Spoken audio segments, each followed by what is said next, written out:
with my buddy Dash for this episode of Double Take. Dave, how I just said joined by Dash, but we're joined by Dash Talking and in Dave. the third person. That's so person. weird. The way you feel.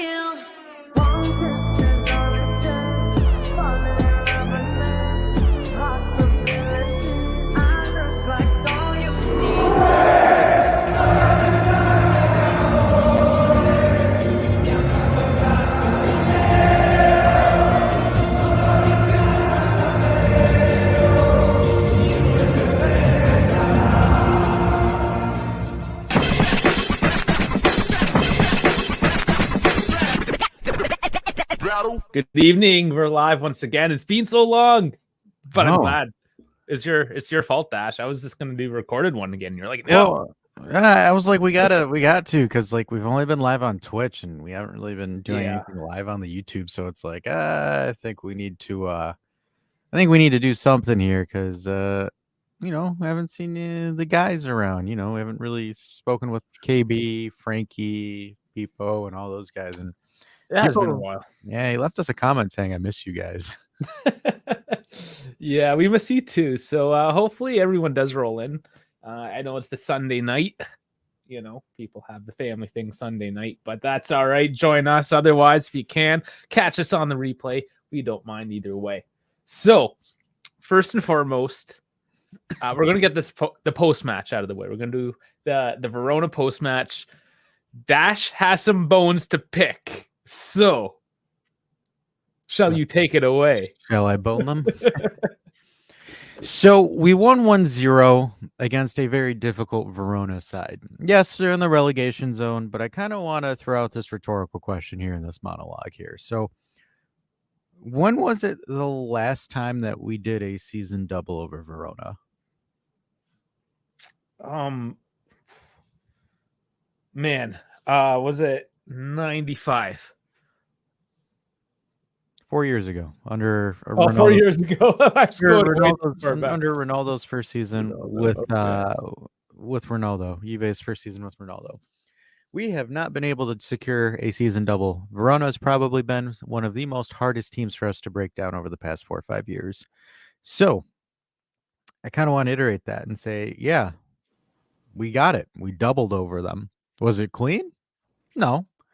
But, you think about it later down in a month or two from now, no one's going to sit there and be like, we don't deserve third or fourth place because we had an ugly one over Verona. No, it doesn't matter. And the thing is that I kind of wanted to really, really have some qualms with was, this is Allegri ball. Do you guys understand what Corto Musso is when people say Allegri ball, per se? Because, like, the thing that frustrates me the most is Corto Musso is when you go all out, secure a goal in the first 10, 15 minutes, and then you sit back and do a low block defend. What we did yesterday was not Allegri ball. It was not Corto Musso. It was ugly. It wasn't clean. But the thing is Verona was employing a 4 to 5 man middle of the park press. Which that means is they are putting 5 players on your back line at all times. So, tactically speaking, how do you beat that? Long balls over the top. Unfortunately, besides the goal, Moise Kean has the touch of a bus. There it is. He has the touch of the bus. I'm being honest. Great goal, great finish. Grande Kean. Good to him. But prior to that, if you saw me on Twitch yesterday, yeah, you got the whole story there. Milik wasn't his best game back, but Milik, you guys can see Milik offers a lot more than all of our other strikers do as far as build the play, off the ball movement. I'm not saying he's better than Dusan. Chill. It's not my argument there, but he offers a lot more to facilitate and move the ball. So I just thought it was interesting because at halftime, I'm reading some comments, I'm reading Twitter, and I'm reading stuff while we're taking a quick 5-10 minutes for halftime. And that's all I was seeing. Oh, this is Allegri system. This is an Allegri system. Blah, blah, blah. It's like, no, it is the furthest thing from an Allegri system. It is a Verona team that is absolutely disrupting your midfield, causing lots and lots of issues and not giving you an opportunity to move the ball through the middle of the park. I said this on Twitch. I said, and I told Dave, I said, we can't move the ball through the middle because one bad pass or one misplay, we get opened up for a counterattack. And it did happen twice in the beginning where stuff like that happened. And we got lucky, to be honest with you. DePauli missing that shot, that's something that happened there from a forced mistake, a forced error. So, Mhm. look, my thing is this. It's not the cleanest one. It's not beautiful, but I want to understand, where did the burden of success for Juventus change from winning at all costs and grinta to playing beautifully? Because personally, everyone that's complaining about grinta and grinding out results, we're doing that. Mhm. We're doing Yeah. Yeah, we are. we're doing something that we've lacked for what, 3 years now? 3 or 4? Yep. Because everybody was bitching about it, saying, "Oh man, we can't even grind out a result at 1-0." Because Dave, did you feel nervous at all that Verona was really going to do anything yesterday? No, not at all. I was pretty comfortable yesterday, and that's not always the case. Sometimes I curse under my breath with anxiety. That was not yesterday. Yeah. So, could we say that under the past couple of years, where we're like, "Oh, we're we're fine, even though it's 1-0 and we're not playing the best. We're okay." Have we ever been able to say that? Uh, no, it doesn't happen often. That's for Not sure. consistently, No, not it's not a thing. consistently. We're kind of it's kind of becoming an expectation. So, it's just kind of one of those things where, and I don't know if it's Juventus content creators or whoever's really pushing this narrative, but why are we changing the goalposts? It's Oh, just it baffles me, because the thing is like, at the beginning of the season, my expectations were get gritty wins, grind out wins, mhm. and just keep going. We're doing that. In my opinion, I'm perfectly fine. I think we're doing well. I don't even think this is a bad season, especially with, hypothetically, if those 15 points come back, we're only 12 behind Napoli. I'm on cloud 9 if that happens. That's the Easter bunny gift right there. And listen, let's look at all the other top teams. And Gaetano mentioned it. Milan finally pulls off a win against Napoli 4-0 just a few moments ago. Yeah, okay, Milan's still a top team, but they've been faltering in weeks. Now Napoli finally falters. Inter, man, implosion. I hope we get that Inter in a couple days in the Copa, because, man, they were embarrassing. Yeah. Lazio, Roma, nothing impressive. We're the next best team after Napoli. It just Yeah. doesn't show on the scoreboard. And man, to overcome just the shit show that's happened behind the scenes, and it's been shown. I mean, like, everyone got fired or quit, what have you, and then you have Allegri and a couple new guys. What, you expected something good out of this? We went on how many? I think it's been 14 clean sheets since that's happened, since that PSG loss. Mhm. So, like, I mean, like, what?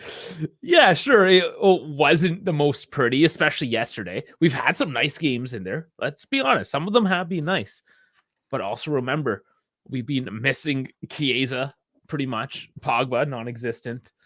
Vlahovic was gone for a while. Milik's been gone for a while. A lot of key pieces. Di Maria being heavily managed at this point as well. So, I mean, we're piecing things together. I think it's easy to forget because it's day 1 of 9, essentially, of the month, right? So we're coming in fresh. We as viewers, we're fresh because we haven't been in the grind, but the management has to look at the next pieces. It's Verona. Verona's a relegation side. Yeah, are they going to be tough to play against? Sure. But could I rotate my squad today knowing that Inter is 3 days later in the Copa semifinals? You have to make that call. Yeah. And they made that call. And I'm okay with it because I'd rather have people like Di Maria, perhaps Chiesa, ready to go up against Inter to just smash them in the semifinals. That's where I stand. I don't know. Do you disagree? Who disagrees with me? I don't. 100% with you.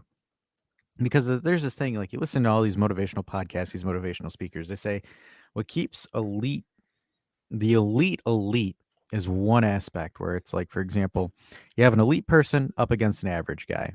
The average guy miraculously pulls out a 10 out of 10 performance. He can, beat the elite guy once and every now and then. But the thing is the reason why these guys are elite is because the average guy will have, a 7 or an 8, and that'll be a decent day. But the elite guy's off day is a 7 or an 8.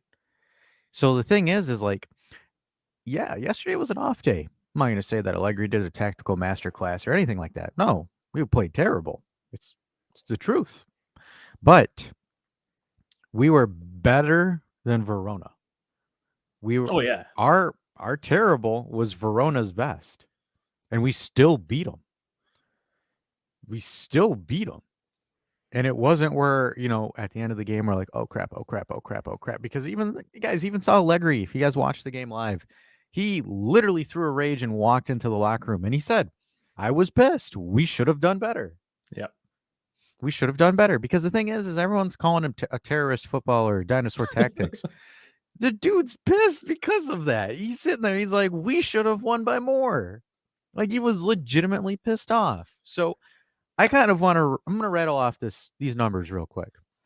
So 28 games played, 59 points, 46 goals scored, 22 goals conceded, plus 24 goal differential, 17 clean sheets.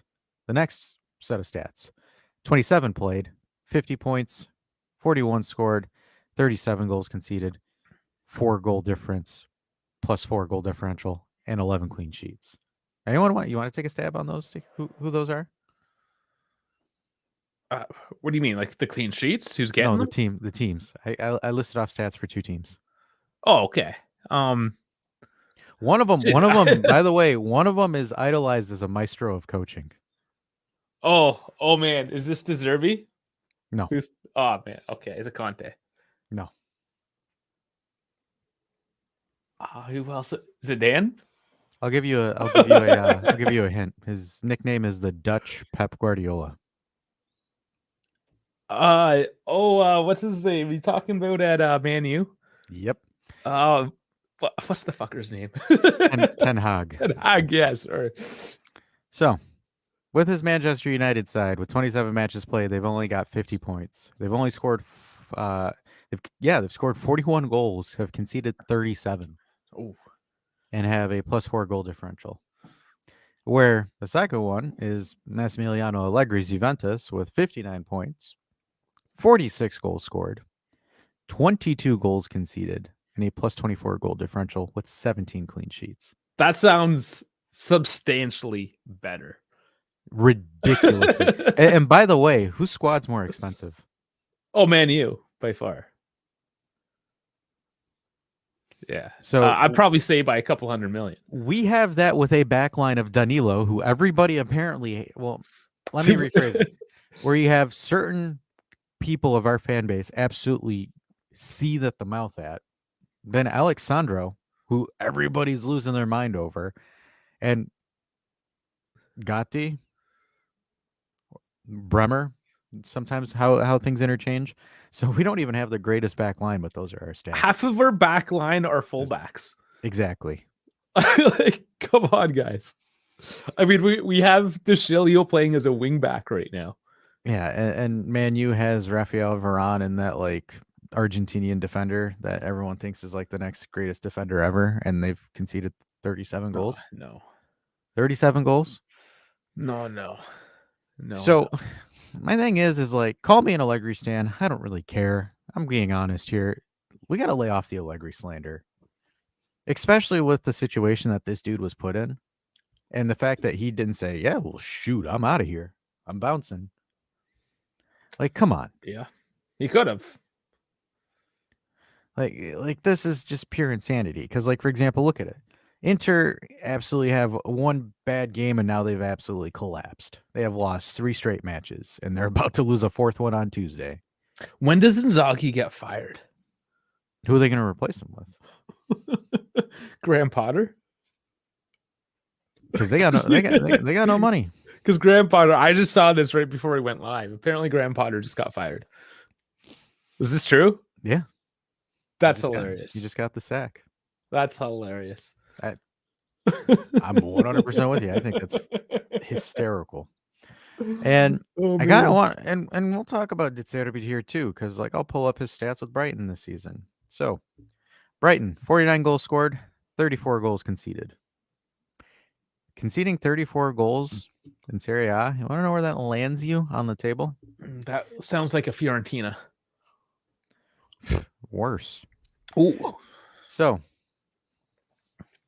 yes, they've scored enough, but as far as conceding, the only two teams that are elite teams that are similar stature are Milan and Inter, with conceding 36 and 32. But everyone else, when you concede 37 to 40 goals, you're in 12th place, just where Sassuolo is, the team that he left. Sassuolo.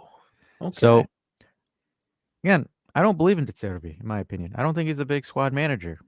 Yeah, sure. First season with Brighton. But that's the thing, though. Every coach that comes in to the Premier League has a great first season or a mediocre, better, above average first season. And then the next season, they just kind of. It happens with every single Italian coach that goes into the Prem. I've not seen an Italian coach consistently do well in the Premier League. What's his face? Claudio Ranieri went to Leicester City, won the league. After that, nosedive. Ancelotti. He's done okay for himself, I think. He's Overall. all right. He's all right, but I would say more of his shining moments are at Milan and Real Madrid. Yeah. It's not in the Premier League, but he's still done all right. He's the only one that's done all right. Like, for example, Antonio Conte won the league with Chelsea. Speaking of getting fired. Yeah, season after wins the league with Chelsea, and then the next season he finishes like 7th or 8th, and then gets sacked. Conte, I love Conte. We're going to talk about him too because we can.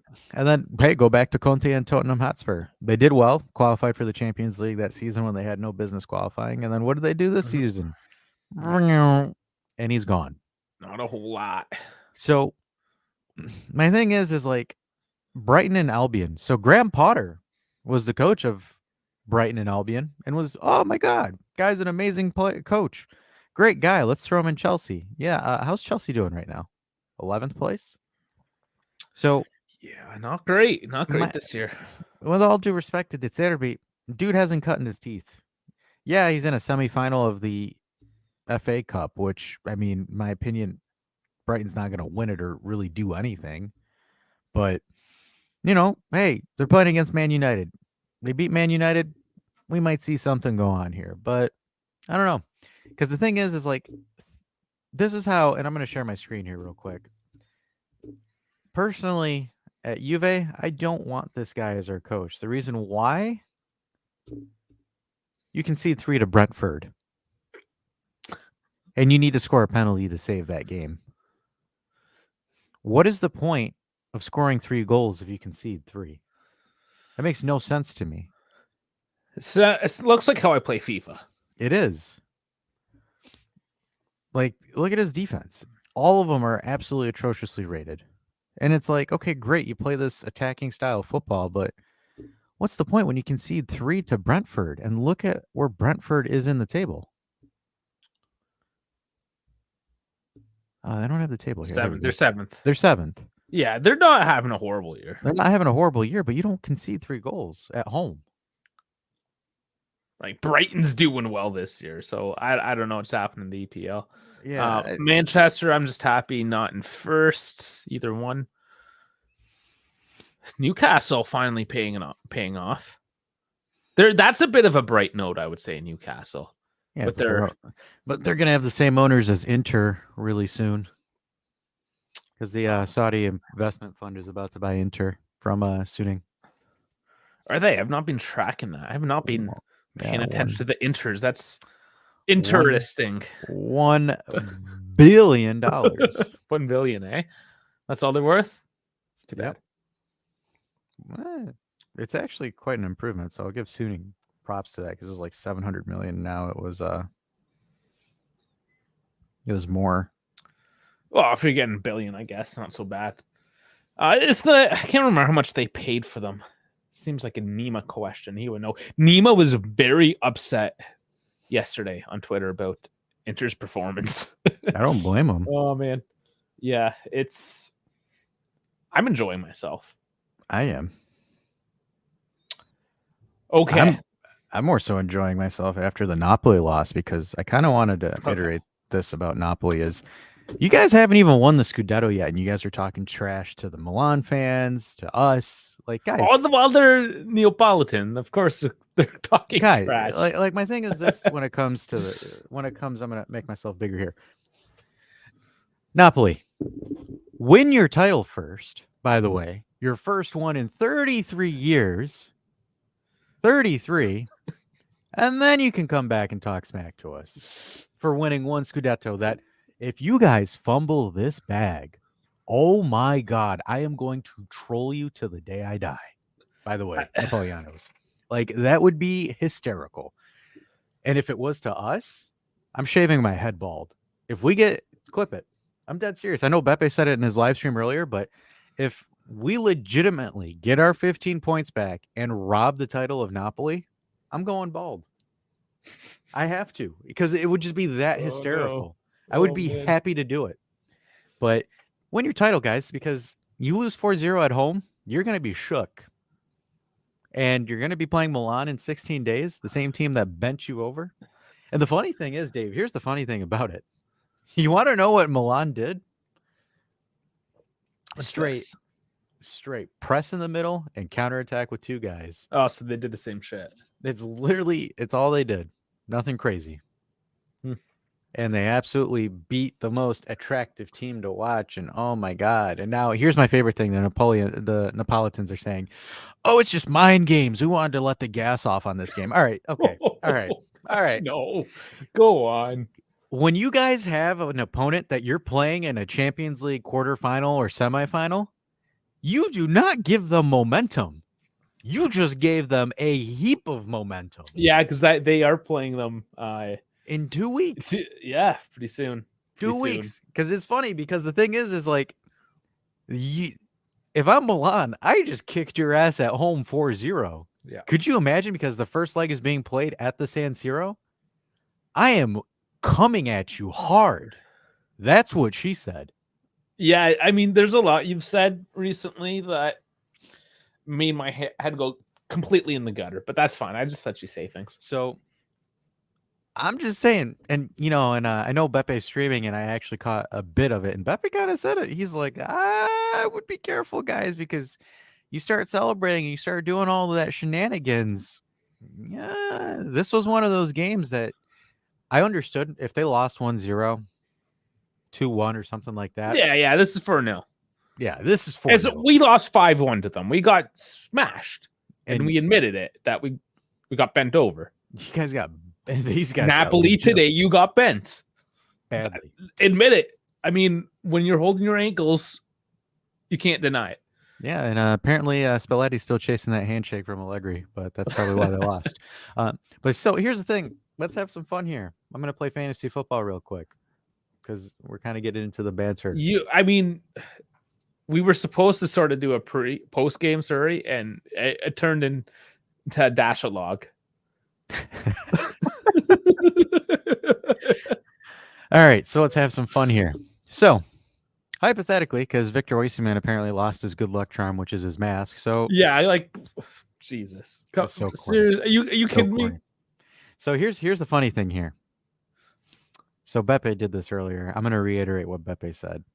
So say we get our 15 points back, 59-72. Say that they lose to Lecce, and then we win our game against Lazio. Then it becomes 62-72. Or no, we're at 59. I can't do math. They're at 71. I lied. 62-71. Then it becomes a 9-point deficit. Then they play Milan and get absolute, and again, fatigue, rotation, all that comes into a play. Because Napoli don't have a bench. I'm going to be honest with you. They don't have a bench. No, they don't. So, whatever happens here, I don't really care. But next, they play the same Hellas Verona that gave us a run for their money our money at home. And Hellas has a very good record against Napoli. If you guys don't remember, it's Hellas Verona that saved us the Champions League qualification back in the Pirlo season. So, hypothetically, oh man, what bullshit luck that was, right? Like, yeah, Napoli getting held back by Verona. What if Verona does us a solid and beats Napoli or draws Napoli, then when we have the opportunity to go to -6 or -7, and then guess what happens later? We play them at home, which makes it interesting because say that we win, which I'm pretty positive that we win. Then it goes to -3 or -4. And then they have Salernitana. I mean, this is so Udinese. hypothetical. I Though. know it is I hypothetical. mean, you're just picking and choosing. We don't know. We don't. It's what we're trying to say. It's plausible. It's obviously plausible It's that this can still get turned around. it's It's also plausible that we can lose another 40 points, allegedly. So that's what everybody we lose.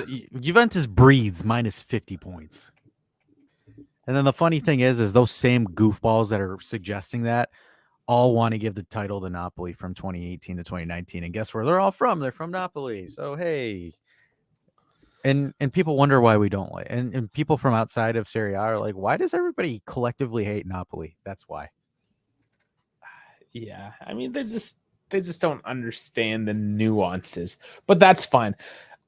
I mean, okay, so that was our dumpster fire of a post game, the Dashalog. There was a few questions. I mean, it was mostly from a couple people that just quick fired us on Discord because I was looking for something fun to talk about today. So we got a few things here from KB. They're pretty common questions as well, a lot of this. So let's just go over it. We'll try to explain things. Dash is probably just going to take the next couple things away because it's about knees, and Dash loves talking about knees. So okay, well, this not so much his knees, but Pogba and his contract termination. I didn't think that was still a thing, but I don't know. Would we terminate his contract if this just continued on? Say he didn't play at all the rest of the season? No, club won't turn. No, too much I of an can't. investment. It wouldn't make sense. Yeah, I couldn't really see it either. It would be a stupid business decision for the club to cut ties with Pogba over that, and I don't agree with that, man. If the guy a chance, go ahead, Dave. Yeah, no, it's just his impact. The moment he steps on the field, like we can tell just by the clips we have on YouTube and like using his image on a thumbnail. When Pogba steps, even for 15 minutes on the field, bam, everything goes crazy. Pogba is a huge X factor. He is an incredible midfield, the best midfielder in Serie A when healthy. So I don't think the club, despite the growth of Fagioli, Moretti, Berenace, and all those guys, no, makes no sense. And Locatelli, I got to give props to Locatelli as well, but it makes no sense, to be honest. If I were the club, be patient with him, give him all the support that he needs, because the thing is you show Pogba love, Pogba shows you love back, and he does some incredible things. Yeah, speaking of KB, he got the prediction dead on yesterday. We're gonna have to find something. I still have to ask Barthead. He wants to do. He told me to do giveaways. Yes, I know, and I gotta do them. Yeah, well, KB's getting something. We're gonna ask the boss, see what he has on deck for him, because not only did he get the score right, he got the goal score as well. He called the 1-0 Keane score, and so bam, KB gets it. So yeah, we'll get something out to you. Just wanted to put my head on. Okay, Chiesa, the other one we love. His injury. There's a lot of reports that it's extremely psychological. You have the terms, you know the medical terms, but regardless, it's in his head. It seems like it's in his head. Dash, take it away.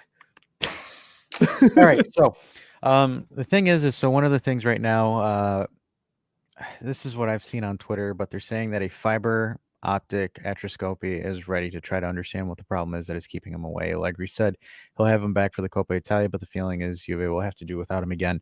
So the thing is they tried to get him for Verona, and Chiesa was kind of like, no, I can't, I'm out. It's too painful. So the thing is like, I think I kind of have to give people a little bit of I'm going to give you guys a little bit of an education on the meniscus. Oh boy, is he going to WebMD? Wish. So the meniscus is essentially a shock absorber in your knee. So what it does, and I got to make sure I can Because I think that's what's kind of bothering him is tendonitis in the meniscus, and it's in the opposite knee, not the knee that he injured. So, again, guys, not a doctor, just a guy that has knee injuries and Just understands really it. loves a good knee. I love a good knee. But anyways, yeah, again, guys, please don't quote me as a medical professional. I am not. That is your disclaimer. I don't want to, have to deal with some stupid lawsuits because of it. So, so what your meniscus is, it's your shock absorbers in between. Again, that's your ACL or that's your patella. That's the thing that took Coyote George out. Coyote George, I mean. Coyote George. So this is your meniscus. It's a shock absorber. So what it does is, so you have your femur, your thigh bone, and then you have your shin bone, your tibia at the bottom. What it does is it acts like a shock absorber. So it absorbs force. And the more meniscus you have, the more, because the thing is bone on bone is extremely painful when you have two bones clattering against each other. That's why you have cartilage or your meniscus. Because what it does is instead of it being four progs that are just slamming consistently into each other, the meniscus essentially distributes the force that's being applied to your joint. So it spreads it out. The reason why I'm talking about the meniscus with Chiesa, because everyone's saying, hey, ACL tear on his left knee. What do you mean meniscus on his right knee? So when you injure any knee, mentally, your body will put more weight on one side, will compensate to try to keep yourself balanced. Doesn't matter, again, whatever rehab, whatever you do, your head just does it. You just have to get out of your head. So what happened to Chiesa was tendonitis. And there's different forms of tendonitis. It goes into tendinotis, which is something that actually is hampering Ronaldo and has hampered him for a very long time. But essentially what that is tendonitis is, again, the tendons around the knee, your LC, your ligaments and tendons around that area get fatigued and stressed out a little bit. The reason why I thought it was interesting, because here, uvafc.com says the news. There we go. A fiber atroscopy. Usually when you're doing a scope, you're usually looking at the meniscus. That's what I thought is interesting, because if we Google it, here. So usually they're looking at it to see as far as the fibers that go within the knee. So is it a major surgery? It's a minor surgery that's done essentially to clean up your meniscus or look at the tendon. It's like a scope. We call it a scope in the sports world. So that when I see something like this, even though it's Gazzetta, I start to think in my head that it's meniscus. Because, like, for example, if you look at Ronaldo. Oh, we got to watch out with Ronaldo. We put a short up of him scoring a goal. Somebody was not happy about Ronaldo. I saw that. I laughed at it. So this is from Bleacher Report. I think they really talk about this. This is back in 2014, guys. This is almost 10 years ago. So this is the potential where Chiesa's knee could go, depending on how his recovery goes. So the one thing is, it's called tendinosis and not tendinitis. Chiesa's at tendinitis. So what tendinosis is, I don't want Ronaldo. Damn it. I want this word so I can do my thing. You can right click that and do a search right from that. Or you know that, right? Oh, I'm dumb. So again, not a doctor. Just like Super Hot Fire says, I'm not a rapper. But anyways, so we should have got Farad. Farad would have probably done this better. He's actually in the medical field. Damn, missed opportunity. What does he? I don't know what he does specifically. Actually, We don't know. It's classified, but classified. Nobody really knows what anybody does. Nobody does. So what this is it's a degeneration of the tendons collagen in response to chronic overuse. So Ronaldo's tendons in his knee are continuously disintegrating. So, like, how he is still playing, I got to give him credit. You think I can get my physiotherapist to come on? You could if you want. Ask her, hey, come on. Why not? Probably know better. Definitely know more than I would. I do see her on a regular basis. I am pretty messed up. So, again, kind of to illustrate here, because this is where Chiesa is. Chiesa is at the tendonitis. So it's inflammation of the tendons from micro tears that happen from just overloaded with tensile force, which is his right knee. Because overuse, just because of the balance, to overcompensate for the balance, stresses out his right knee.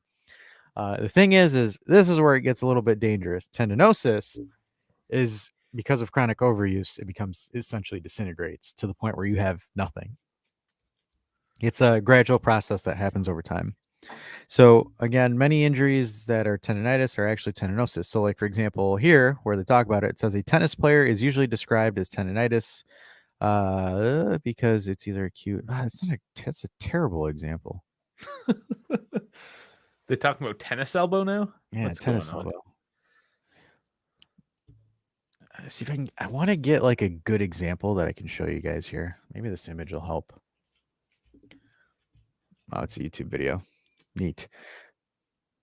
All right, so this is tendonitis, so just acute inflammation due to overload, and then here chronic repetitive trauma. So this damage is there and it will be there. Tendon not given time to heal, so it's fragmented. So you have fragmented micro tears within your knee. So that's what that is. So and one of the reasons why Allegri was slow to integrate Chiesa back into the squad was because they were afraid of this. So back in 2014, really? Yeah. Websites these days. That's why nobody likes these guys. So with Ronaldo in 2014, when he won the Champions League that season, he had tendonitis from a knock that he took on his knee. I believe it was semifinal towards Bayern Munich. So Ronaldo refused to rest. He refused to sit out because he wanted to play in that Champions League final against Atletico, and he wanted to play in the World Cup in 2014. The problem is because he over extenuated it during the World Cup, and everybody knew he wasn't at 100%. But it's the World Cup. You got to go play in it. So essentially, Ronaldo got tendinosis, and his knee's been, or essentially the tendons in his knee have been disintegrating ever since. I mean, of course, the dude's a multimillionaire. He can afford certain things. But the thing is with Chiesa, they're afraid that his right knee will then gradually elevate to that. And that would essentially just be Chiesa's trajectory just until he's essentially done. But it is mental. It is mental and psychological. But at the same time, Chiesa needs to figure out how he can mentally balance his body out. Because the thing is when I injured my knee last year, or not last year, 2 years ago when I came back last year, when I'm playing, oh, I shouldn't put this much force on my left leg. Oh, I shouldn't cut this way. Oh, I shouldn't do this. Even though I train every day, I exercise every day, I'm in the gym every day, I'm playing 2 matches a week, 2 to 3 matches a week. Still even now, I'm still in the back of my head. Should I make this defensive challenge? Should I make this cut? Should I do this? The only thing is, the only way that you get through it is, again, you have to run through the motions to get trust in your legs. So I totally understand where Chiesa is. I also understand where Pogba is as well. Because, like, for example, when I'm taking a free kick or if I'm doing, distant shots and I just feel a little bit of a yank in a muscle, I'm like, oh, crap, because it sucks, guys. Because the thing is like, you can have a severe hamstring or quadricep pull by just lining up to take a free kick. Like it happens like that. And for him, it looks like it was an adductor issue. So it's like, I think people need to lay off Pogba. I understand the frustrations. But again, if you're giving Chiesa the same sympathy, I think you need to give it to Pogba as well, because Pogba had a meniscus injury. And in my opinion, I think meniscus injuries are the worst because ACLs are repairable. Meniscuses, not so much. Because usually the most time people repair meniscus is by cutting out pieces because the flap of the cartilage is keeping you from bending your knee. So you take it out, you have nothing there. That's your shock absorber. Until medical technology gets a lot better, there's not really much for it. So again, I feel for both of them, but that's my knee speak. All right, that's Stash Log number 2 for the evening. So next one else from KB. We gotta answer this on Dash Log number 1. Max, stay or go? He stays. Yeah, undoubtedly stays. He stays at this point because you explain De Zerbi, Conte. All these other guys, they're not doing well. And the thing is who's the alternative in this situation? Remember the situation we're in. Like we're skinned. Essentially, the management is skinned. There's Allegri and a couple other bankers, essentially lawyers, a lawyer and a banker or some shit, managing this ship. So what are you gonna do? Who are you gonna put in? And my thing is like, to the Allegri out folks, I have not heard a great counter argument to why you should fire Allegri and hire another coach. If you come in here and you give me, oh, we should fire Allegri and hire Dash because Dash knows how to implement this system that does X, Y, and Z, and we'll probably see projected growth in this area. You say that, I'm cool with it. All right, cool. Go for it. That's a good opinion. But if I keep hearing, oh, we should take Allegri out because Allegri ball. Okay, great. What are you going to replace him with? Someone that's not Allegri. Like, really? The one thing I never understood is why people want Zidane over Allegri. It's the same thing. Maybe Zidane motivates you a little bit better. It's the same thing. Conte, same thing. You just might be more physically fit than an Allegri team, but you're going to implode because that causes way too much fatigue. Because to me, Conte's a drill sergeant. He's not a coach. And that was his final question, was Conte. Conte's a dumpster fire. Why Conte now? We just saw what he did to Tottenham. Or Tottenham. Sorry. People get upset when we actually pronounce our words, like Tottenham. Apparently you're just supposed to say it like you're drunk constantly. Tottenham. What's a Tottenham? Tottenham. What's a Tottenham? Tottenham. Yeah, well, they should just, go cry me a river and dust off your empty trophy case. Yeah. Like, What a... ugh. Yeah, anyways. So why Conte? Why Conte? He went to Inter. Why would we want him? Yeah, there's that. He just shits on every club when things don't go his way. He's a crybaby. But the reason why we considered him earlier on, we are retracting a little bit now because we explored the idea of Conte, and that was because we were exploring that rebuild where you have to just like start with crap. You're getting rid of Rabiot, you're getting maybe even rid of Pogba, what have you. And you just get that guy that gets a team from crap and fights for a title. But we have a team that's essentially number 2 in the league right now. We're fighting on 3 different fronts. We are a title contending team in all intents and purposes. So why would you take the guy out that's currently doing this and put... And yes, Conte, we do know he's not a complete unknown, but there's still a level of unknown because he hasn't worked with this management. He hasn't worked with these specific players before with the system that we're employing. You can't just parachute guys in and expect a miracle to happen. Not when we're already on a positive trajectory. Prove me otherwise. I think a couple of pieces. We're almost at the end of the rebuild, in my opinion, because you've integrated youth players that are performing. And we've been so lucky. Yeah, that's step 1 of a rebuild, by the way, folks. Our average age right now is ridiculously low. Outside of like Bonucci, Sandro, Cuadrado, and Cuadrado's technically out the door. Yep. So Sandro and Bonucci and Danilo are your oldest dudes, and then and then you have like Locatelli, who's 25. Yeah, Rabiot, that's 27, 28 if he stays. Yeah. So it's like we have and Chesney. I forgot Chesney's an old dog. Him and Perrine, but yeah, that's like essentially. And the thing is those youngsters or the younger players are performing right now. Mm-hmm. So it's like Rovel's coming back. Yeah, we're at like step 3 of the rebuild where technically you could compete next season. I mean, technically you can. You should be able to. And I forgot Di Maria, notable entry there. But yeah, I don't know, man. I'm just saying. Next season, I think next season we're competing. I look it up. I had the prediction this year that we would be in second place, bar none, with a decent kind of a challenge to the title. I said that back then. We're there right now. Give us that 15 points back as an Easter basket gift. We're right where I predicted we'd be. I kind of want to say this, though, my last monologue for the folks that are like, oh, you bring in Di Maria and you bring in this as a team to compete. Okay, great. That's a great argument that you bring. Okay, cool. So how many games have we been able to start all of those players that we've aforementioned listed? Have we had a single game where Dusan, Chiesa, Pogba, and Di Maria all started? No, but that's about having the depth so you can compete on 3 fronts. So... and that was funny because it's Juventini that make that argument. Oh, we should have been competing for the title because of the players that we brought in. Okay, great. Yeah. None of them have played together at all because they're injured. And yeah, I mean, you think you get Chiesa back? No, he's injured. You think you got Pogba back? No, he's injured. Di Maria's kind of finding his way, but he low-key was dicking around a little bit too much yesterday, which kind of was frustrating. But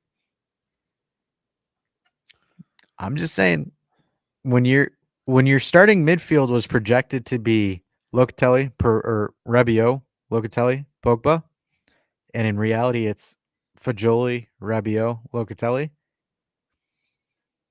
And heck, they were saying that Paredes was going to start over Locatelli too at the beginning of the season. And then you're going to run a back line of Bonucci and Bremer, and then right back Quadrado, left back Sandro, where now it's a solid back three of Sandro, Bremer, and Danilo, and Philip Kostic as your left wing back. And a lot of people, undervalued Philip Kostic, saying, oh, yeah, he's meh. But he's technically probably our MVP of the season outside of Rabiot. So Why are you rocking so much, man? Like I'm just you're just squeaking trying there. just trying to rock these points. Oh man. Okay, so we're gonna end off on a lighter note. Misak's not here. He went on a bit of a tangent today in our Discord. It was awesome. I loved it. Yeah, I mean, we were thinking of addressing it, but we're not going to address it if he's not around. That's just not fair. You got to show. I understand it's what, probably midnight, 1 o'clock, where he's at. He's So in Qatar, so it's already well into it. yeah.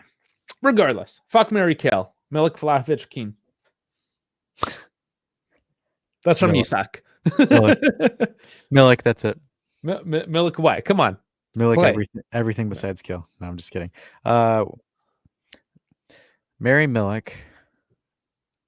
I'd have Keane for the F, and I'd kill Vlahovic. Sounds terrible, but really, because I think Milik would be, you know what you get from Milik, so quite the state. No, I agree. He would be a good wife.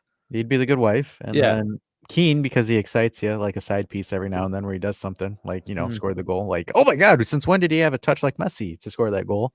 So like Keane gives you a little bit of an excitement factor. And then Ducey or Susan Vlahovic kind of gives you a direction instead of the opposite. Really? I think those quadriceps, I don't know. Quadriceps, but he, at the end of the day, he just leaves you limp. Just speak for yourself. I don't know if you've seen some of his followers on Twitter. I'm just saying the dude can't find a 10 by 10 hole. Sometimes you don't need to find the hole. You just need to smash around it. I'm gonna take Vlahovic for the fuck. I don't care. Keane, I'm sorry. As much as I love you, you're the sacrifice this time. Misak, what a character. We love that guy. Yeah. All right. Well, I mean, it is only a Sunday night. We didn't want to, go on forever. This is just a quick get back into the rhythm of things. The housekeeping. Oh man, it's busy. It's really busy. Yeah, I'm going to be honest with you folks. We did this one kind of as a requested live, but I don't think we'll probably be doing that many lives this month, depending if time permits. It's crazy. Just because, our schedule's pretty bonkers. So we'll probably be doing some pre-recorded videos. If you want to really see us live, you'll see us on Twitch. There's the Twitch. This match. So yesterday, we did yesterday already. It's already happening. Also, Tuesday. Talk Juve tomorrow. Yes. At 11. Well, it's 11 p.m. Central Italian time. So so 5 p.m. Eastern. Gone back to the OG time. Bam. So we get OG time. To see all you guys again. So also, housekeeping note, we released a video today about we released Ultras. 4 videos today, but yes, that one in particular. Videos, but this one is the pilot series of the history of Black and White, kind of like a review series. And Kevin gave us some dope footage and some dope talking points that we had a really good conversation for. So I implore you guys, if you want to learn about the Allianz Stadium and the Ultras and kind of to see how the stadium was then and there compared to now, highly recommend you watch that video because it was a bitch. It was a bitch to edit. God damn it! You better watch it. Dash spent 6 hours editing. Yeah, you spent a long time. Yeah, it was good though. I do actually have to rewatch it again because I watched it as I was editing things and I wasn't fully into it, so I gotta give it another round 2. But no, it was good. It was good. Sometimes I'll admit, sometimes I just never watch a video again, but I think this one's worth it. He's saying that because I'm next to him. No, honestly, Give it a go. It is a bit of a longer one, but it's a very good take because Kevin's there. He's in the stadium a couple times a month, I guess, at the very least. So he sees it. He interacts with a lot of the ultras. Yeah, it's just a different perspective. So check that one out. Of course, is the Milkman shirt released yet? It should be on the website. You know what? Let me look at the website because I'm right here. Because that's what I want to give KB if you have Alright, one. I'm gonna And do. myself, I need one. If it's released, why the hell don't I have one? Is really the question. All right, so look at our. By the way, guys, we got a fancy new website redesign. So this over here. So kaboom! Be funny if it was Pornhub plot twist, but so look at our shop. So we've got stickers, posters, hoodies, T-shirts. Should be under T-shirts. He has not put it No, out it's not on there the yet. website. I will be getting a copy of the shirt, so I will wear it when I have it, and then you guys can see what it looks like. But essentially, you'll have the. Let's see if I can. No, that's not what I want. There we go.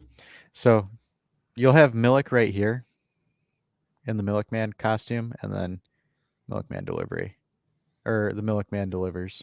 That'll be the caption there, and then on the back, you'll have the TG logo on the back. So it'll be a very cool T-shirt as well. I don't know. Did he upload polos? Because he told me he did. There's gonna be some Turin Giant polos as well, but you have the old hoodies. I wonder if Work I'm in at the progress. work Okay, in let's. I progress. mean, when we know, we'll advertise it. I'm excited for what's coming, regardless. Yeah, there is In the gonna meantime, there is gonna be a 213. drop. Yes, 213 for 15% off. The code changes weekly. It's probably expiring soon. Tuesday, I think it expires, but get it in there if you want to get what we do have available at the moment. I think he did add the mugs in there. He did. There's always new things. He did. The Del Yeah. Piero mug. Yeah, don't have it on me tonight, but anyways, do that, like and subscribe. Of course, hit the bell icon, all that things. The channel's really picking up. It's really doing great. Okay, so schedule. Oh, I found it. There we go. The Milkman shirt is actually out on the website. What? Yeah, it's weird because the site was a little bit different. All right, sorry guys. It has been released. Sorry, Dave. Blue balled you.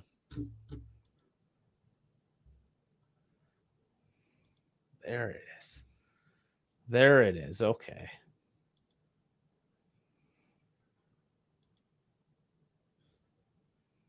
He's gotta tell me these things. I'm gonna have a talk with the boss. I didn't even know it was out. I knew it was going out. I didn't know it was ready. Have to have a talk. Speaking of, we got to talk about Romeo Gresti. That's coming up soon. He's is supposed to be, yeah. That is coming up We'll soon. find out. We'll find out exactly when that is. We'll announce it when we know. Book that. So, It's yeah, difficult scheduling, just- but we'll get it done. just click guys, just click to get there. You just have to click on shop, and then I think it's page 2 or page 3. That is not intuitive. Listen. There it is. Milkman delivers. Oh man. Okay. Well, now that you know the cheat code to get the Milkman shirt, And also, it's here as well. The TG polos. oh, the polo. Okay, there you go. So Yeah, I any guess of some our people need to wear polos for work. any of our do not. golfing friends. Or golf, yeah. So quite simple. Pick your size, pick your color, add one. I think people know how to online shop dash. Yeah, but we just gotta show them the discount code, how to do the discount code. Man, So go to checkout. please, We're doing some e-commerce. please, somebody call this man a boomer. Yeah, that we do. What was it, 213? 213, yes. Boom. There you go. Discount. 213. $22 for a polo. Get it. It's actually pretty good material. And then I'm just gonna put all my credit card information live on stream. I'm just kidding. Oh boy. Okay. So, anyways, there you go. Please like, subscribe, do all that jazz. So catch us tomorrow on the Twitch, 5 p.m. Eastern, 11 Central European. Then the watch along also on Twitch. That's a 3 p.m. game Eastern. So that's going to be 9 Central European. Always starts half hour beforehand. So that'd be 2:30/10:30. Then the next one's Saturday. That's Easter weekend. That might be a no-go. Yeah, I don't think we're making anything during the Easter weekend. We're gonna take some R&R. I don't know if that's what I would call what I'm taking. I am being forced family upon against my will. Both sides of my family at one side. This will be interesting. This I don't think has ever happened. So I have the traditional Italians and the newfies. I'll figure it out. So actually, I say traditional Italian. She married a Chinese guy, so it's a Chinese Italian household. It's a melting pot. We're gonna have a melting pot. Sounds like a potluck. It is. It is, but he's making lamb. He makes mean lamb, so I'm down. I'm down. That's interesting. Yeah, I'm gonna make the side dishes. I have some pancetta I cured. I do this Brussels sprouts tossed in the cast iron with pancetta. Ooh, do you throw some balsamic on there? I said Balsamic. balsamic. I've tried it. I'm not a huge fan personally. Yeah, I made some queso yesterday. That was just incredible. Queso, Used, which just means cheese. I cheese. found out. Yeah, just straight cheese. I've made cheese, but it's I've not made just cheese. cheese. It's not my cheese. joke. I was gonna say I've made cheese and not my jokes, everybody. But yeah, no, I used some Velveeta and then some sharp cheddar. Okay, that's not cheese, Velveeta. Come on. Wait. It's liquid gold, Dave. No, but some heavy cream, just big old melting pot. I got it on my Instagram. I think it's still up there if you guys want to see. Boy.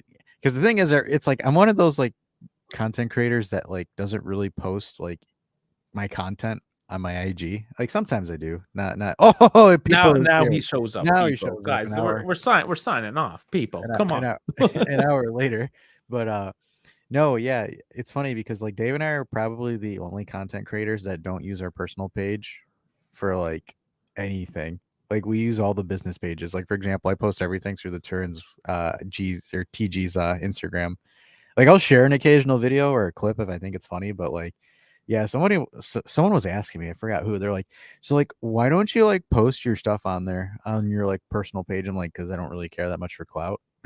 Like I don't really care that much for the attention. Plus, Yeah. I'd rather post myself playing footy or eating food. In my memes, I have to post my memes. You're millennial. Sounds like I know. We didn't address my title today. My Verona. Does anybody get that reference? This is the boomer. My Sharona, the name or the song My Sharona. I know I'm coming in the old man here on this one, but please somebody tell me they know the song My Sharona.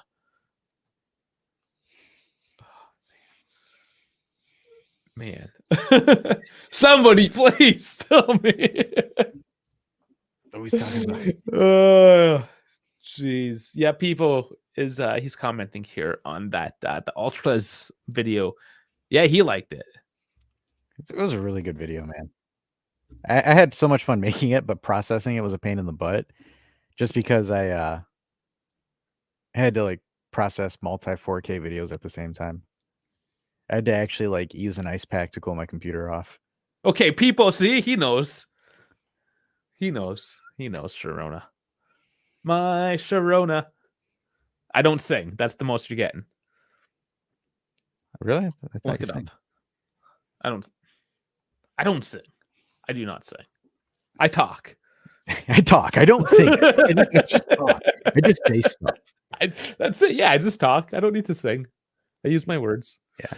Speaking of that video, the next one's going to be about Paulo Dybala. So Rav and I are going to sit down. Yeah, Rav and I are going to sit down and talk about Paulo. Yeah, now everybody starts pouring into the video, and we're trying to leave. Like, gee, thanks, guys.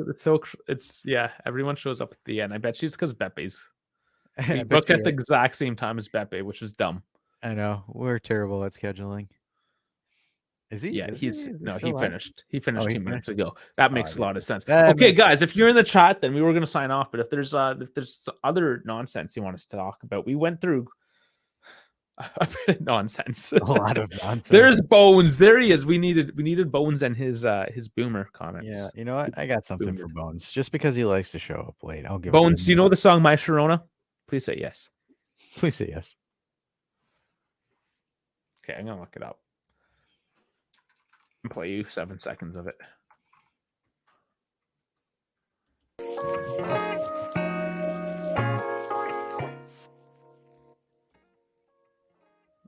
Oh, that's not the soundbite I wanted. Okay, hold on. Do we not have the No, I thought we had the applause one. I don't know. Why do you have the music up? I'm getting my Sharona up. You're getting Sharona, so I'm playing some Sharona music for you. See, it's like lo-fi, it's chill. No. Okay. Oh. Is it playing? Yeah, it's fine. Okay, so obviously I have to. There it is.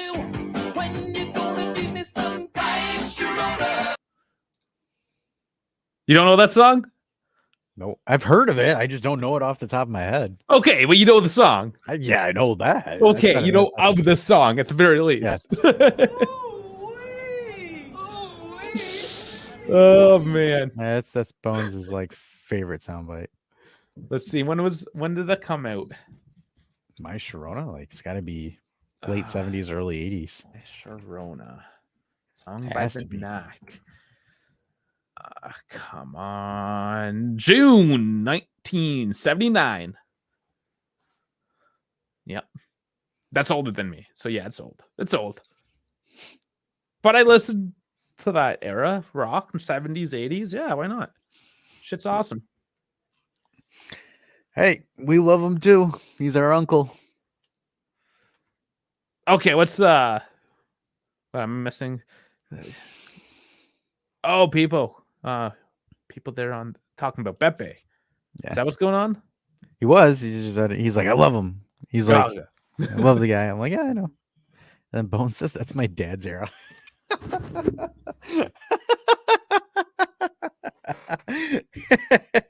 What do you want to say? You should What do you be want to say? addressing Dave as daddy in that case. What do you want to say? It's older than me. I just know of an older song. Like, does nobody know anything from the Beatles or Elvis Yeah, Presley? Dave- Like, come on. Dave is a man of culture. Because we're Don't ridiculous. don't be disrespecting the host like that, guys. Not everything is this like weird lo-fi. I love that stuff too. Just the chill beats. The chill beats. You mean this one? Oh, Yeah, the lo-fi. It's even got that little like crackle overlay that they put in to make it sound like a record. That's why I started using it for our videos. I was like, hey, and we're using this. I mean, okay. And if you guys, I bet you these people haven't even listened to an actual record before. I mean, it's been a while for me. I'm not gonna It's been a while. It has been a long while, but Bones is a metalhead. Metalhead, nice. I'm down. I'm mainstream metal. Like, I'm a huge Metallica fan, but I wouldn't say like I'm down with Lamb of God or any of those like really metal bands, if you know what I'm saying. But yeah, I mean, a bit of Pantera's all right once in a while, things like that. I was just say, what'd you say the one time? You're like, yeah, because I was saying, yeah, AC/DC, and you're like, yeah, if you know AC/DC, you know all their songs. If you know I'm not a huge AC/DC fan because it's very similar sounding, a lot of their stuff. What about Metallica?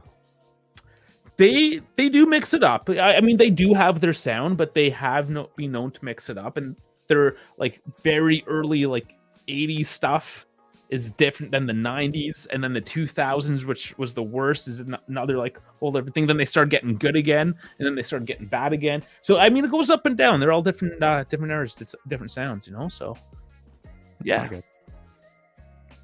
But yeah, I mean, if you just listen to the Metallica that's on the radio, then I guess it probably sounds all pretty similar. Oh, Bones, yeah, he owns some records. Nice. Huge System of a Down fan. Gojira and Tool. Actually, I've seen Tool in concert. Yeah, I'm down with Tool. I like System of a Down. They're all right. Not into Gojira, but I know of them. I'm hit and miss. I'm not a huge music nerd, to be honest. I know, Dash. What's your jam? See, I go everywhere, man, because like the thing for me, it's like I think the one thing that really the one genre I really go towards is like rock, but it's like mid 2000s rock. Like for example, like Theory of Nickel Creed rock. like Breaking Benjamin, 3 Days Grace. Because that's when you were in high school. Yeah, well, I was in middle school. Well, yeah, whatever. Sick Puppies, Saliva. I think that's what they're called, right? That's a band, yeah. Yeah, Saliva was good. Yeah, but I still think for me in my head, I don't know if it's the nostalgia or whatever. I still think Meteora is hands down the best rock record I've heard in my like for me personally. Like you just nothing beats Linkin Park's Numb back then. Like that was hands down like any YouTube video. Like when I was a wee young dash back in time. I was looking through the YouTube videos for some cheats from the Xbox games that I was playing at the time, and every single video had In the End by Linkin Park or Numb by Linkin Park. So it was perfect for me. I was able to look that up. But yeah, it just, I don't know, man. Mid 2000s, Linkin Park, Breaking Benjamin, that was just always got me going. And I'm pretty sure someone's like, oh my God, he's a casual Linkin Park fan. Jeez. But hey, man, they had good stuff back then. Another one I saw live, which will be right in that era, Evanescence. Oh my goodness. I forgot about them. Yeah, they're pretty awesome. Wait, and the thing is, like, yeah, see, Bones is saying it too. Would watch Linkin Park AMVs. Hell yeah, man. Like, Oh, you saw Breaking Benjamin live? Nice. Yeah, they're good. I saw 3 Days Grace and Sick Puppies. I don't know if Sick Puppies. You don't know Sick Puppies? No. The one song, the Nerf gun. Their one song was a Nerf gun war video. You're going down. I mean, I never watched the videos. I never did that. Back then, when people actually used YouTube for music instead of all this other stuff. Yeah. You know which band I was really big into when I was younger? Because they were from Toronto and I lived in Toronto and they just toured that area and I lived around that whole area. But Alexis on Fire. Really? Yes. I was super down with Alexis on Fire. I hate Screamo and I hate emo, but you put that shit together and it was like magic. Like this was and then I bet you Bones can relate to this one, but this song was used for like anime music videos all the time. This is it, Sick Puppies, You're Going Down. Probably their most notable song, but this was done 13 years ago, 2010.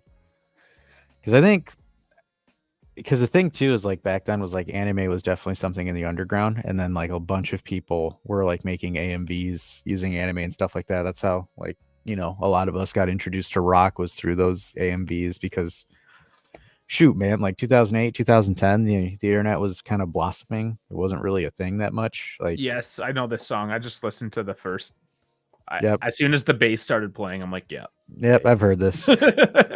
Skillet, that's another good band that I liked. Skillet or Skrillex? Yeah. No, Skillet. Skillet. I'm sure you've heard them. What I cook with. I love skillets. Yeah. I'm sure you've heard them, Dave. I'd be surprised if you haven't. Psycho in My Head, is that one? That's the recent one, yeah. Okay, what's an old one that I would know? Hero. Hero. Or Monster. Monsters here, okay. Crunchy guitar though. I like it. It's too bad we can't actually broadcast it. But I mean, you all can listen on your own, double YouTube it. And then Bone says 10 years is another one. Interesting. I've never heard of 10 years. Okay, so I know that. That's Monster. I'm going to listen to Hero. I think I know it. And the interesting thing, though, for me when it comes to the electronic music, like the EDM, like I was a big fan of like Calvin Harris and them before he got mainstream. So like your Calvin Harris, your Bass Hunters, and all those guys. Like I was a big fan of the EDM stuff because of my dad. My dad's a huge EDM guy, even though like he doesn't. He's European, but like he likes that '90s European pop, like that. Like Night at the Roxbury shit. Like that shit goes hard. Like I'm not gonna lie, guys. Like pull up E-Type. Like E-Type, those guys were like a '90s electronic group, and they were awesome. They had good stuff. Like. You could ask my dad. Like my dad, low-key, has probably one of the best tastes in music ever. And the dude's 54 years old, but still has an excellent taste in music. Because like there'll be times where it's like, because him and I work in separate areas of the restaurant, and then he'll hook up the Bluetooth speaker, and I'll just start hearing bangers, and I'm like looking at it, I'm like, dude, I'm like because his playlist changes all the time. Like he's actively looking out for new jams and new stuff. Like. You wouldn't believe that my dad's 54 years old if you actually like talked and hung out with him. You'd think You're the old man in the family. I guess so. Oh, and Ellie's coming in. Hey, how's it going? Yeah, and Bones asking, how about pop punk? Yeah, I mean, when I was going through high school, Sum 41, Gob, uh, Blink 182, all Yeah. those bands were huge, and that's, I mean, because they were all just power chords. That's a lot of what I learned guitar. Those songs I learned like Green Day. I mean, they're a little bit earlier too, but they were still big at that time. I learned a lot of Green Day because it's 3-4 chord wonders, and you could just like Isn't that bang it out. Nickelback? Isn't Nickelback a 3-chord? Yeah, but worse somehow. Dave, I gotta know, Dave, are you like one of those Canadians that's like, yeah, we don't claim Nickelback as ours? No, I mean they are. They're not that good. I'm Like, not. they're like Tim Hortons, right? Yeah, it's there. It's there. Everyone consumes it, but you question why because it's fucking trash. Oh man, I will always remember Nickelback as the Nicolas Cage meme. Yes, it is Nicolas Cage. It's good, but not really. It's like you guys ever remember Gone in 60 Seconds where he's getting ready to steal the cars and he's like, hold on. Okay, let's go.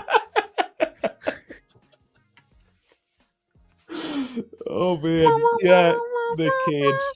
All right, let's go. Let's ride. Man, all right. Like, let's be honest. He's got a couple awesome, like, The Rock, Con Air. Oh, I thought you were talking about if you smell what The Rock is cooking. No, The Rock with Sean Connery. The movie? Yeah.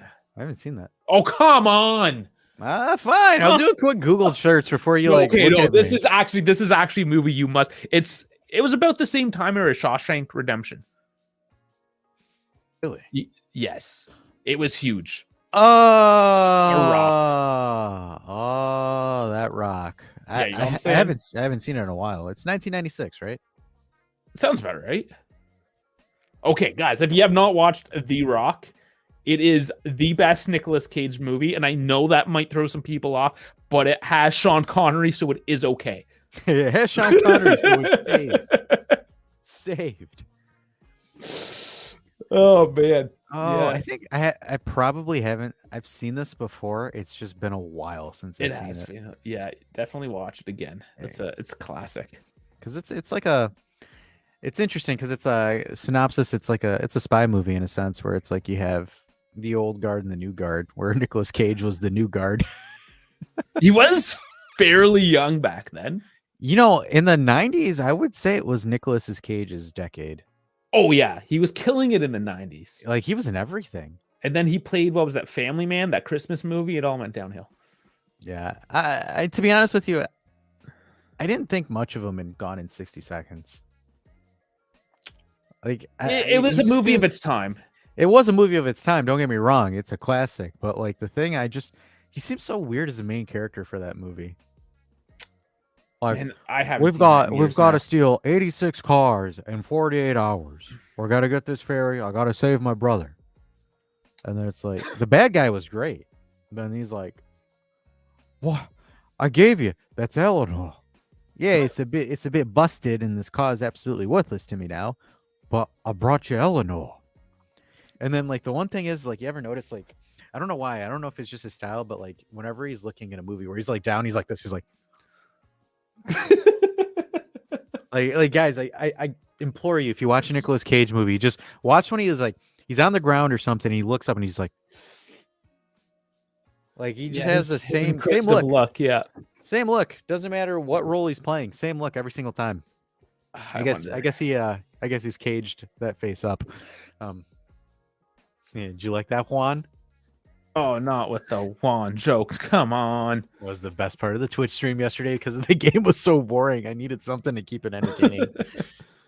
I guess I'm trying to quickly see if there's any Nick Cage looks, but I don't think I'm gonna waste too much time with that. Oh, actually, I'm telling you, he's got a unique face that he does. It's absolutely hysterical. Actually, okay, hold on. There it is. Okay. Put that on the desktop. I'll upload this real quick. Bear with me. Where'd it go? It's not there anymore. Okay, I'll just remember it. Michael Bay directed The Rock. That's That's when Michael Bay was still good. that's when Michael Bay was good at making movies. Yes, before the lens flare was a thing. Before he got sequels in the Transformers trilogy. That That's look? kind of the face, kind of like it. Okay, but these are all like the Nicolas Cage looks. He's just got like generic looks that he does in every single movie, and it's really funny. Okay, let's see what else is on this page. You know, but I'll drop this where this is gonna piss off a lot of people, but I think Keanu Reeves is an overrated actor. Oh, I was thinking of that too. My wife hates him. Like, I can't stand Keanu Reeves. Like the thing is like the reason why John Wick is so successful is because he doesn't talk. Like- Is that the Cage look? Yeah, that it right there. He's like, And that's The Rock. it is. See, I told you. Boom. I just haven't seen it in a while. That's probably why. But go back Ghost up. one. Rider, that was a bad movie. That was terrible. That look there too. That's the other one. Bad Lieutenant, Port I didn't Call, even New know. Orleans. I didn't even know that was a movie. Yeah, like he's got looks that are just straight memes, and it's absolutely hysterical. National Treasure, I like that one. That was fun. That was okay. It was fun. Con Air, that was my other favorite one. That Raising Arizona, I didn't see that. Face Off, yes, with Travolta. That's another 90s classic. yeah, 90s was probably hands down one of the best decades for movies. Because like the thing is like so many good movies, and then it ended with Mission Impossible 2. Yeah, the first one was amazing. The subsequent ones are just they're not even the same thing. Like I think Mission Impossible 2 is hands down one of the, if not the best Mission Impossible. No, the OG one is. Yeah, I like the second one. The first one was a true spy movie. It was corny. A true spy movie. The other ones are all just that's Michael Bay lens flare crap. I guess, but like the second one didn't have that many explosions. Like don't get me wrong, like the new Mission Impossible, as much as I love it, it's not as good as like the second one. And then Bone says Bone says people love him because he's such a nice guy for Keanu. Yeah, no, that is part of it. He like loves dogs. I'm serious though, because like the thing is like let's be honest here, like does Keanu even talk at all really in John Wick? Like in The Matrix, he barely talked in that movie too. Listen, okay. He doesn't need to talk. It is the only movie you can watch where the gun skills are legit. And if you're a gun nerd, it's amazing. John Wick or The Matrix? John Wick. Well, yeah, okay, I get that. Well, he actually trains. Yeah, he's a 3-gun competitor. Yeah. So like which means, for those that don't know, that's pistol, rifle, and shotgun. And it's a moving target, obstacle course type shooting. He's got some videos of YouTube, him running courses. Like, Yeah, don't get me wrong, that stuff is awesome. But like, I'm just sitting there and it's like, I keep hearing, look at me, good actor of the year, amazing actor, and blah. I'm like, the dude doesn't say anything. Like he doesn't need to. Sometimes silence says everything. Yeah, but like his dialogue in the movie is like, I guess I will be seeing you shortly. So they cast him right. I don't care. You know, it's okay. I think he's okay. He's good. He's good for John Wick. That's all I'm gonna say. That's like, for example, like everyone's on, like, for example, Vin Diesel level hype, where I think Vin Diesel's a terrible actor. No. Nobody was on a Vin Diesel hype. But I don't think no, but I'm saying like Vin Diesel like buys his own hype, where he's like, everything about family. And nobody pays attention to Vin Diesel. What are you talking about? What do you know anything about him? Who, Vin? Yeah, nobody knows about him. Nobody knows. Nobody cares. Bones is saying, you're saying Mr. Bean ain't good. Well, no, he's the GOAT. Rowan Atkinson? Rowan Atkinson? See, I actually know his name. But no, Bean was more of a comic, more so because like that was his gimmick, that he didn't talk. Yeah, no, it's a whole type of comedy. Yeah, it's a type of comedy. It's like the whole gimmick where he's just like the entire time where he's like he's doing something. So it's like, yeah. And he had something came out last year. It's a little mini series, and each episode was like 10 minutes long. It was about him taking care of a house, and a bee was in the house, and he couldn't get rid of it. Yeah, that's right. It was, I don't know. It was okay, but not. But it was same gig.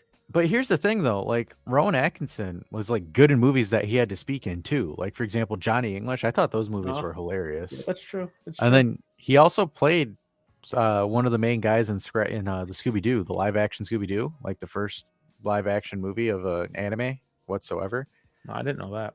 Oh yeah, it was like hold on, let me see if I can find I it. mean, I'm not into Scooby Doo though either. So Like, yeah, I get that. that's right. He was also in Wind Talkers, Nicolas Cage. War movie. Where I mean, it was a Canadian story that the Americans stole. Again, they do that for the record. Hollywood steals a lot of stories from people. Yeah, he played the and it was interesting because he played the actual like bad guy for the movie too. So like this is Mr. Bean as a villain, everyone. The evil Bean. And this I remember back then, like there wasn't really much of an internet back then because it was like 2006, 2007, but yeah. See? He was the main villain. Bones saying, Dave, we're going to get you into anime if it's the last thing we do. So there's somebody at work that's really into Avatar. And I know it's not because it's Western. I know it's not anime, whatever. I don't care. Should I be giving Avatar a chance? You know the crazy thing about Freddie Prinze Jr. in here? He's actually like the creative writer for WWE. Is he? I thought he was dead. No, he's still alive. Really? Yeah. Wow. Okay, cool. Sure, whatever. He was cool for like 2 years. Yeah, but now he's again he's an executive producer and writer for WWE. Okay, Bones is saying it's so good, referencing Avatar. I don't know. I just don't have time to watch this. When am I gonna watch this? I wouldn't watch Avatar. It's the same as the first movie, just 3 hours long. No, The Last Airbender. Oh, I keep We're talking about thinking of anime. Jesus Christ, pay attention. That's not an anime. That's a cartoon. I just been through this. You weren't paying attention. You're like my wife. I'm your work wife. Leave me alone. Jesus Christ, Dash. Like looking up something and then it's just like, yeah. I was like, oh yeah, The Airbender's a good way. That's definitely a good gateway cartoon. Unless you have like a specific genre you want, I'll probably find you an anime that you want. If you want, hey, watch Blue Lock. It's I know footy. I was gonna try that. It's free. Anything's free if you want it to be. I was gonna say it's football related, so like you could watch it and just be like, oh hey, it's a little bit over the top, but like just watch Blue Lock. Is it all anime over the top? That's why I don't like it. I don't like over the top. Well, because here's the reason why you should watch Blue Lock is because Juventus actually makes an appearance. Like they're actually one of the teams in the anime. So, well, not spoilers, season 3, season 4 for you folks, but they'll actually make an appearance on the actual show itself because I'm reading the comic for it, and right now the main character is playing against Juventus. Spoilers. So, all right, you know how I know we've gone too long. 1, we're talking about anime, and 2, I gotta rock a killer piss. Vinland Saga. Vinland is that's the St. Lawrence going up Quebec and into Newfoundland and whatnot. That's what Vinland was according to the Norse. It's a Viking. That's a Viking anime or a Norse anime. Yeah, but that's what Vinland is, like that section of Canada going down to even Maine, whatnot, into the States, East Coast, whatnot. Yeah, Vinland means Vineland because there was grapes. They found grapes, and there is actually, because I'm on the Ottawa River, they do have river grapes. I can just walk down and fix them, in September, whatnot. But yeah, there's all these wild grapes down those waterways. So Vinland, there you go. History, geography lesson. Okay, so like I said, I have to rock piss. The music's getting louder now. Let's do the closing segment. Do the outro. I'm doing the outro. Do it. Why not? I never do the outro. We'll be right back. Not right back. All right, guys. Thanks for watching. Thanks for the extra half hour of absolutely nothing. But I guess that was the best part of it when we go completely off the rails. So see you tomorrow on the Twitch. See you on Tuesday on the Twitch. And then we'll go from there. Guys, please like, please subscribe. Thank you so much for joining us on the Sunday evening after another, a win's a win. So we'll see you tomorrow on the Twitch. Love you all. Have a good Ooh wee. ruined it. Love you all.